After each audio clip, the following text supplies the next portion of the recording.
Bakit po kayo meron nito? Kanino po galing yung video? Hindi na importante kung sino nagpadala sa akin. Ang issue dito, ang pagkakaroon ninyo ng illicit affair. Boss, personal namin problema to. Labas naman nung sa trabaho to eh. Kung kumalat ito, pwedeng mawalan ng tiwala ang client sa inyo. Pag nagkataon, bababa ang sales natin. Bukod doon, maaapektuhan ang image ng kumpanya. At hindi ko pwedeng hayaang mangyari yun. Bakit hindi nyo na lang kami diretsuhin?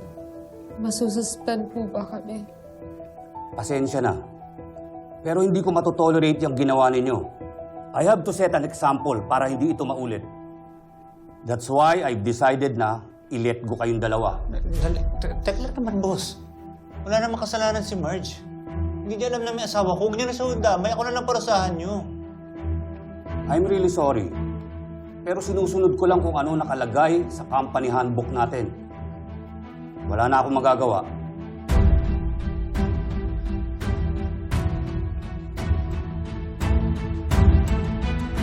Thank you! Don't worry, iba-vlog ko kayo ngayong promoted na ako. Ay, friend, narinig mo na ba yung chismis? Hindi na nga raw bumili ng property itong mga OFW clients. Eh kasi nga, na-turn off sila dun sa kausap nilang agent. Eh pumapatol raw kasi sa may asawa. Correct, friend. Kaya naman buti na lang, pinakita natin yung video sa kanila at kay boss para talaga. Ikaw na video? Bakit mo ginawa yon? Bakit mo pinagkalat yung video na yon? Marge, ayoko naman talagang gawin yun eh. Kaya lang worried ako sa magiging image ng company. Mas maraming maaapektuhan. Kung tandaan mo, Marge, ikaw ang nag-umpisa nito, hindi ako. Ngayon mo makikilala ang totoong Thea. Pagsisisihan mo, kinalaban mo ko. Huwag mo na kong lukuhin, Thea. Aminin mo na. Ginawa mo yun para siraan ako, ha? Para makuha mo yung mga kliyenteng nawala sa'yo? Bakit mo ginawa sa akin yun? Bitawan mo ko, nasasaktan ako! Alam mo ba, hindi lang ako nawalan ng trabaho? Hindi mo ba naisip yung epekto nito sa pamilya ko? Hindi lang career ang nawala ko, pati yung mga taong umaasa sa akin.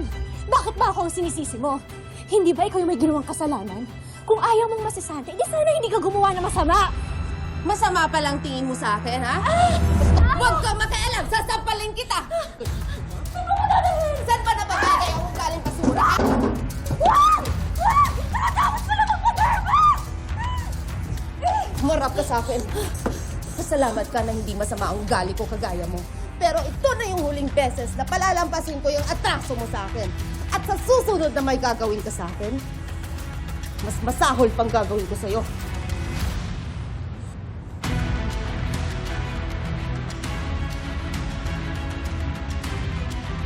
Okay ka lang?